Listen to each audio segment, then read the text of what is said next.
Salut tout le monde, bienvenue à mon analyse de la semaine. Mathieu Tremblay ici de l'équipe Réussir Ensemble et je suis en direct du Cambodge à Siem Reap où on a de la chance parce que le virus, ça va ici, ça va. On reprend la vie, ils ont débloqué les régions et tout ça, donc j'espère que tout le monde est en santé et parce que c'est ça le plus important. Et puis voilà, bon, on va tout de suite partager mon écran pour vous faire l'analyse. Je manque un peu de temps cette semaine, donc je vais faire une bonne partie de l'analyse en direct avec vous. Donc, j'espère que vous trouvez de la valeur à ça. Sachez que c'est juste mon opinion personnelle, ce n'est pas une incitation à investir. Faites toujours vos propres analyses. Et ce que moi je fais en fait comme analyse, c'est une tendance hebdomadaire. Donc, ce que je regarde en fait quand j'analyse les marchés, c'est plutôt une tendance hebdomadaire plutôt que d'analyser en fait voyons, directement en fait chaque paire. Mais on va y jeter quand même un œil. Je dis salut à ceux qui sont connectés pendant l'enregistrement. Je fais ça en one shot, OK? Donc, il n'y a pas de coupure, tout ça. Donc, si je me trompe, c'est pas grave. On y va, partage de l'écran et on va analyser ça ensemble. Vous allez voir que j'ai rajouté quelques petits trucs cette semaine.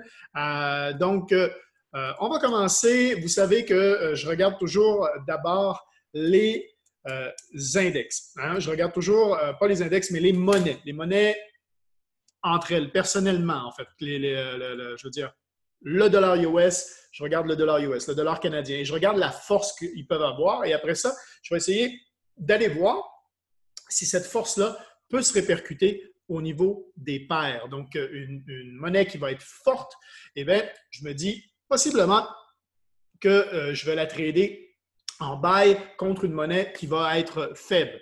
Voilà. Il y a quelques petites bonnes nouvelles, petites informations fondamentales qui sont très importantes et très intéressantes à soulever. C'est qu'on aurait eu quelques bonnes nouvelles, d'après ce que j'ai regardé du côté du coronavirus. Quelques bonnes nouvelles. Donc, il y aurait même un vaccin qui serait en cours de route. On aurait annoncé des dates possibles. Donc, en gros, ça peut effectivement influencer sur le marché cette semaine. Ensuite de ça, il faut savoir aussi que le crash qu'a amené le coronavirus sur certains indices, comme si on regarde, par exemple, on va aller voir le US30.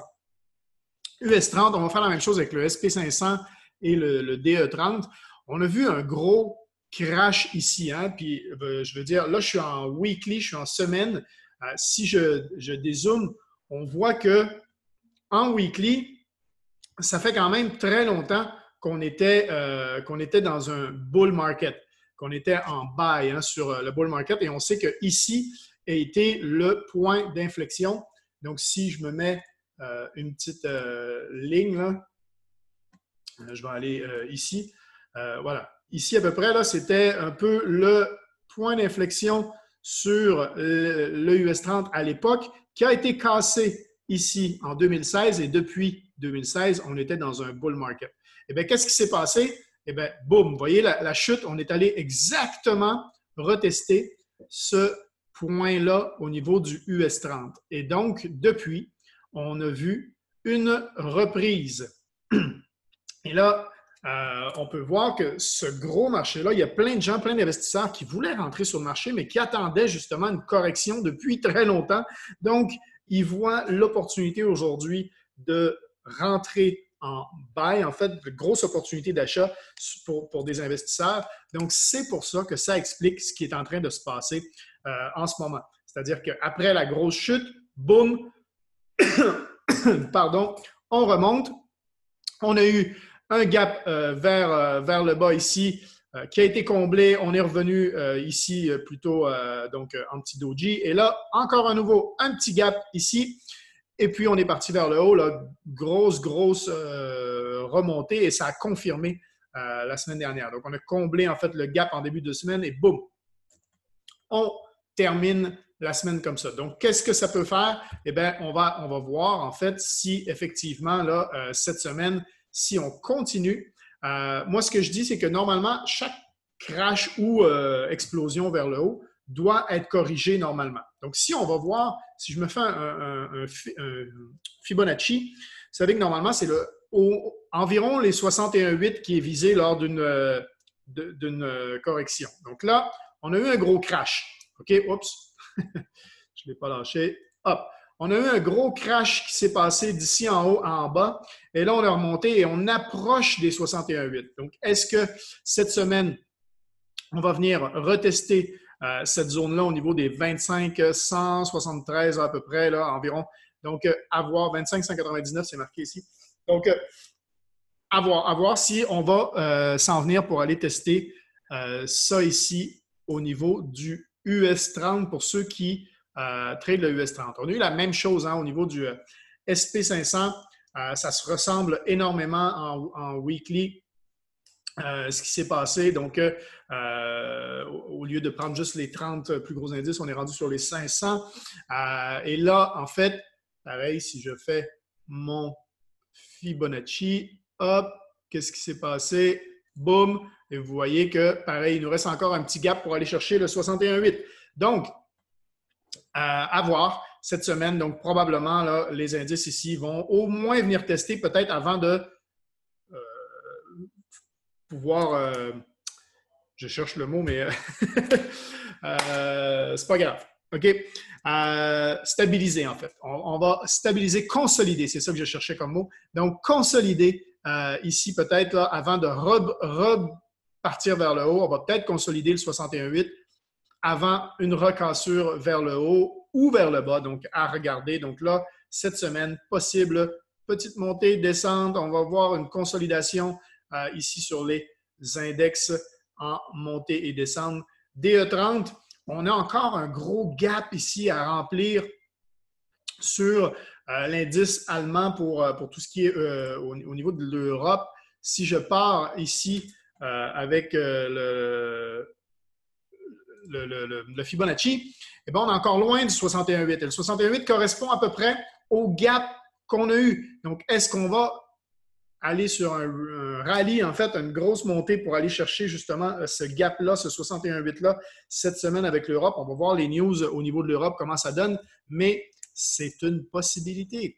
On va voir ça. Donc, qu'est-ce qui va se passer? Ou sinon, si ça va suivre les autres indices et que ça va consolider ici avant de pouvoir soit partir vers le haut, soit partir vers le bas. Donc, à regarder de ce côté-là.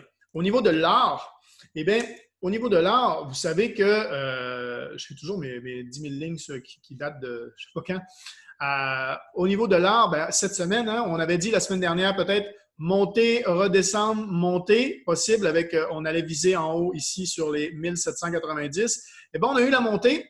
Si je zoome, regardez ce qui va se passer. Si je mets en daily, ça c'était ce que j'avais mis la semaine dernière. Pour ceux qui ont vu mon analyse de la semaine dernière, bien, ça s'est passé à peu près comme j'avais dit, montée, redescente, mais redescente un peu plus rapide. Mais pour moi, c'est un retest. Donc, l'or, vous savez que l'or sur le, si je m'en vais même sur le monthly, on a eu une grosse cassure ici qui annonçait un gros bull run sur le monthly depuis à peu près là, juin 2019. Grosse cassure qui annonce le bull run. Donc ça, l'or, on est dans une montée, là, ça peut exploser. L'or peut doubler, je pense, sur ce qui va se passer. Si je reviens en weekly, donc peut-être correction possible, parce que là, on a eu une tasse, on peut avoir une once, en fait, là, le teacup qui est ici. On peut peut-être aller rechercher peut-être les 1600, peut-être en dessous pour retester cette semaine. Et puis, avant de repartir. Donc, est-ce que vous attendez avant d'acheter ou est-ce que vous allez acheter pour le bull run? À voir cette semaine, justement, parce que là, le marché pourrait ici là, consolider un peu, donc descendre, monter. Ou est-ce qu'il casse au début? Et là, s'il casse vers le haut, bien là, ça peut être parti. Donc, ça peut être des très bonnes nouvelles pour aller chercher les 1790. Donc sur l'or, là, en trade cette semaine, à regarder parce que là, on est revenu, on n'a pas réussi, donc on a cassé, mais on n'a pas réussi, on est venu refermer en dessous. Donc pour moi, possiblement, petite correction Et puis après, on repart. Donc, ça ici pour l'or. Et puis, eh bien, si les index se corrigent, il y a de fortes chances que l'huile suive. L'huile, on va la donner bientôt. Le pétrole, le pétrole va être donné bientôt. Hein. On est à 18 sur le US Oil. Je sais qu'il y a il y a eu un rollover cette semaine sur quelques contrats et il y a des indices qui sont rendus à 25-26. Donc là, ici, sur le US Oil, on reste sur le 18. Donc, ici, comme je dis, le 18, on va le donner bientôt, le pétrole. Mais comme les index vont bien, le pétrole, et comme il y a des bonnes nouvelles au niveau du coronavirus, ça pourrait inciter dans le bon sens au niveau du pétrole et donc possiblement faire remonter le pétrole pourrait suivre en fait. Le pétrole pourrait suivre à vérifier. Donc, si effectivement les bonnes nouvelles continuent au niveau de l'économie, ça voudrait dire que si l'économie repart, si les gens ressortent de chez eux, si on recommence à être déconfiné, automatiquement, si les avions recommencent à voler, il va y avoir une demande au niveau du pétrole. Et donc, est-ce qu'ils vont le prévenir, cette demande-là, pour justement faire augmenter les prix avant que la demande revienne? Ou on va voir. On va voir justement là, cette semaine si on repart vers le haut au niveau du US Oil. Mais comme les index vont très bien et qu'on a eu des confirmations au niveau des index, là, au niveau de US30 et qu'on peut encore aller chercher là, le 61,8, comme je disais, au niveau du Fibonacci sur l'index US30, entre autres, et sur le SP500 et le DE30. Donc, à voir. On va aller voir les index parce que si le pétrole bouge, le dollar canadien peut très bien être affecté parce que c'est un très gros. Au Canada, on exporte beaucoup au niveau du pétrole. Donc, si le pétrole repart, eh bien, on aurait un bull run sur le dollar canadien. Donc, ça repartirait vers le haut au niveau du dollar canadien. On le sait, la semaine dernière, je l'avais dit, c'est très influencé par le pétrole. Et on avait dit, si le pétrole monte cette semaine jusqu'au 40, là, à peu près, le dollar canadien va suivre. Ça n'a pas été le cas. La semaine dernière, le pétrole a descendu. Comme je dis, on va bientôt le donner. Donc, pour l'instant, eh bien, là, au niveau du dollar canadien, tout dépendant du pétrole, ici, et si le pétrole part, eh bien, on va avoir un dollar canadien qui va reprendre beaucoup et il y a des gaps à aller chercher. Vous voyez les gros gaps, là, il y a beaucoup de gaps à aller chercher sur le dollar canadien ici et là. Ça peut remonter. Et là, ça veut dire quoi? Ça veut dire que quand on regarde les monnaies comme le USD, les monnaies sécuritaires, comme le dollar US, le yen japonais et le franc suisse, du coup, il va y avoir de l'influence. Et si on regarde qu'est-ce qui se passe au niveau par exemple, le CAD CHF, on a eu deux grosses wicks ici là, en weekly, deux grosses wicks double bottom qui se forment là avec des rejections, comme on dit en anglais. Donc, ça a été rejeté ici à chaque fois. Donc, très possible, encore une fois ici la semaine dernière, rejeté. Donc, très possible que ça reparte vers le haut, un buy sur le CAD CHF et on va retrouver la même chose sur CAD JPY après la grosse chute. Double bottom, même chose, rejeté et là, boum, peut-être, probablement CAD JPY, forte chance que ça reparte vers le haut, tendance hebdomadaire. Hein? Si vous tradez à l'heure ou si vous tradez en intraday ou des choses comme ça, très possible que vous fassiez des sels et que vous ayez de l'argent. Mais tendance de la semaine, buy et ça part. OK? Donc, on va continuer DXY, donc la monnaie US. On l'avait dit la semaine dernière, dollar US. Si on se met ici, donc là, j'ai mes moving average qui sont mélangés là, avec ma diagonale. Ici, on a la diagonale, la tendance qui était montante avec un freak-out par en bas. On a eu freak-out par en haut. On est dans un beau flag ici qui est tracé. Donc, et on avait dit que c'était fort possible qu'on ait consolidation, ou en tout cas que ça ne bouge pas beaucoup sur le dollar US la semaine dernière. C'est ce qui s'est passé. Montée, descente ici. Donc, un dollar US qui était en consolidation. Et quand on regarde d'ailleurs au niveau de l'USD CAD, on vient de voir le dollar canadien et l'USD CAD. La semaine dernière, moi, j'avais dit short sur le USD CAD. Qu'est-ce qui s'est passé? On va aller voir en daily parce que j'avais dit short sur le USD CAD pour la simple et bonne raison. Et vous voyez, ça, c'est un trade que j'ai pris qui est là. Pour la simple et bonne raison que je pensais que le pétrole allait pouvoir déjà commencer à repartir et finalement non. Mais je n'étais pas le seul à le penser. Les premiers jours de la semaine, ça a chuté. Donc, on a eu une belle chute. Je suis allé chercher un beau 100 pips. Mon stop loss est en profit. J'ai fermé des positions ici, donc tout va bien. Et puis après ça, boum! Grosse remontée mercredi. Grosse correction mercredi. Moi, j'avais eu mon signal ici, là, quand vous voyez le double top ici sur les deux journées. Ici, rejection sur celle-là. J'ai pris, boum, et puis c'est parti là, à chaque fois que c'est parti vers le bas. Donc, une centaine de pips que je suis allé chercher là. Remonter et là, on repart. Pour moi, ça repart. Donc, ça continue. Le dollar canadien, s'il continue à prendre de la force, le USD CAD devrait continuer sa descente, ce qui est très bon pour les importations de tout ce qui est américain pour le Canada. Si le dollar canadien reprend un peu de force. Ensuite de ça, parce que là, vous voyez, cette semaine, j'ai un peu rajouté les paires parce que plusieurs me l'ont demandé par les semaines suivantes de regarder un peu aussi sur les paires versus ce que je dis sur les index. J'espère que vous appréciez. Donc, on va aller voir maintenant au niveau du dollar australien. Le dollar australien, j'avais dit qu'il allait être fort la semaine dernière, qu'il allait continuer sa montée. On sait qu'il a commencé à monter dans la semaine et puis après ça, il y a eu un gros gap entre mardi et mercredi et puis remonter. On n'a pas fini de combler le gap. On va voir à l'ouverture qu'est-ce qui va se passer sur le dollar australien. Mais pour moi, le dollar australien doit remonter, doit continuer sa remontée pour revenir se situer. Là, si je viens voir ici, vous voyez, on approche du 61,8 également, mais c'est bien possible là, que le dollar australien revienne se positionner. Oups! Là où il est d'habitude. Là, on a eu un gros trend qui descend. Là, si je descends le Fibonacci d'ici en haut, avec le double top qu'on a eu là, jusqu'en bas où ça a été, on est encore, vous voyez, très loin du 61,8 qui serait plutôt aux alentours d'ici. Donc, grosse possibilité que le dollar australien là, revienne se situer en haut. Donc, un dollar australien probablement assez fort cette semaine, à voir, même si on a eu un doji ici, ce qui pourrait annoncer un moment de consolidation ou en tout cas une redescente, là, un retest avant de repartir.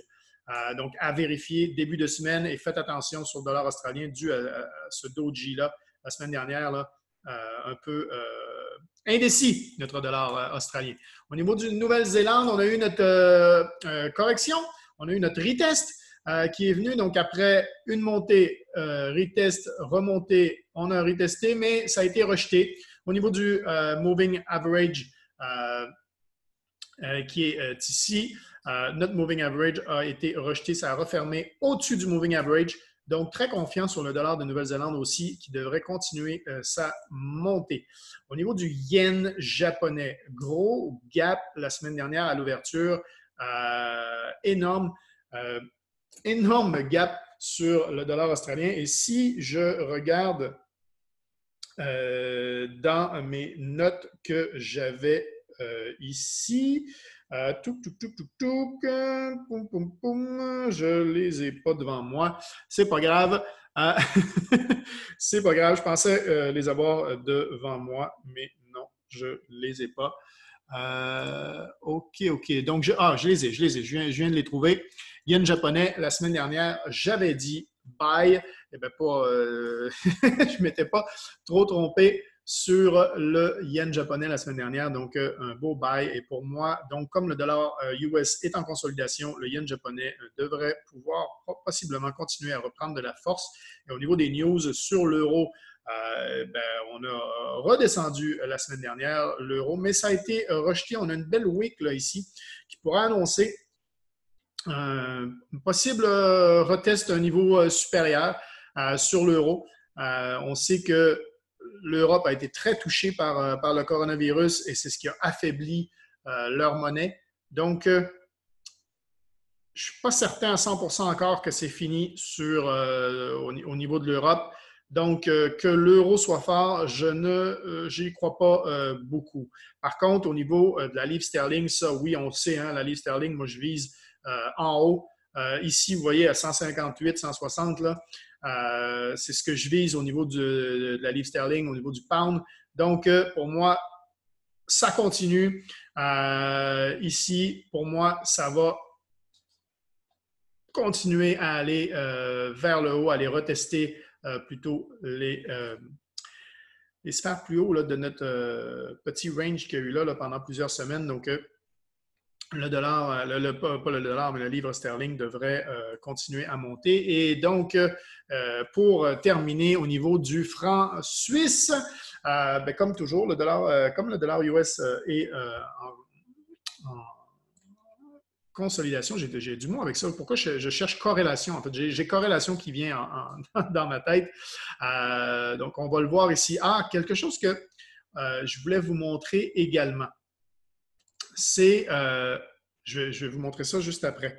Mais quand on regarde ici, je m'étais pris une note en plus pour vous montrer ça. Mais ça, c'est le franc suisse. Donc, le franc suisse, hein, pour moi, possiblement, vous voyez là, qui a été à peu près stable la semaine dernière, ben, ça devrait possiblement continuer comme ça. Et qu'est-ce que j'allais chercher? Ma note que je m'étais pris sur l'analyse, c'était sur le CAD CHF que je voulais vous montrer quelque chose. Donc, c'est pour ça que ça m'a fait penser au niveau du franc suisse. CAD CHF. CAD CHF, regardez ce qui se passe. On est en bear market là, solide, ça a descendu, gros crash. Double bottom, pardon. Double bottom ici. Et là, qu'est-ce qui se passe? On a eu un gap qui s'est passé ici et on a eu un gap ici après. Qu'est-ce que ça fait? Ça, eh bien, c'est un Morningstar. Pour ceux qui ne connaissent pas le Morningstar, vous voyez qu'est-ce que ça peut donner. Morningstar, c'est qu'on a un downtrend fort. Donc, on a bearish candle, gap, un bearish, mais c'est un petit, en fait, qui soit bullish ou bearish, il est petit. Ensuite, possiblement un autre gap et après, on va avoir confirmation du bull. Je vous disais, le CAD CHF peut être en mode buy. Ben, voyez, regardez, ça, c'est un petit conseil de qu'est-ce que vous pourriez faire. Quand on regarde ici au niveau du CAD CHF, ben, voyez, gap comme on a vu, et là, on va le voir mieux en daily, le gap vers le haut qui a eu lieu ici. On le voit un petit peu en daily. Ici, il y en a eu un. Boum. Gap vers le haut. Donc, à voir. Et il y a eu ici, non, pardon, pas ici. Non, c'était là ici. Ici, le gap vers le haut, je l'avais regardé ça un peu tout à l'heure, juste avant.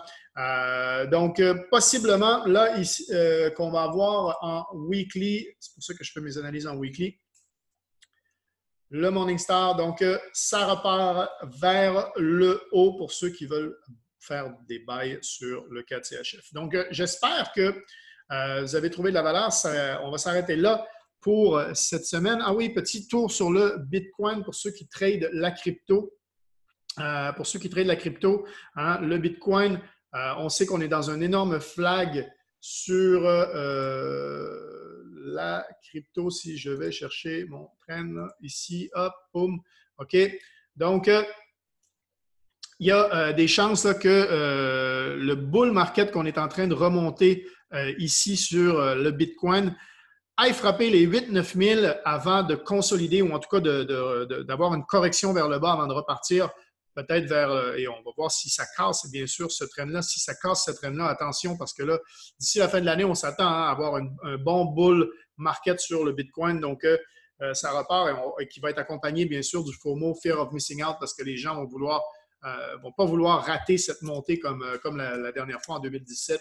Donc, il y a des chances que ça explose très rapidement si on franchit des lignes solides.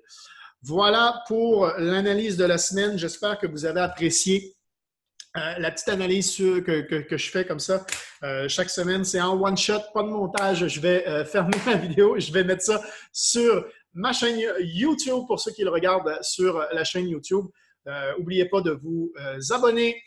Il doit y avoir un rond à quelque part ici. Et puis, ceux qui me demandent à quel broker j'utilise USGFX. Pourquoi? Parce que j'ai un account manager tout simplement et avec quelques avantages. Si vous voulez avoir le même account manager, regardez dans la description de la vidéo, il y a un lien pour vous inscrire. Envoyez-moi un message sur mon Instagram, all-in-one-mat, tout en un mot, M-A-T-T à la fin, 2T. Donc, all-in-one-mat. Et voilà, ça va me faire plaisir de vous aider également avec USGFX. Donc, je vous remercie d'avoir été là. Je vous souhaite une très, très bonne semaine de trading. Et puis, on se dit à la semaine prochaine. Ciao!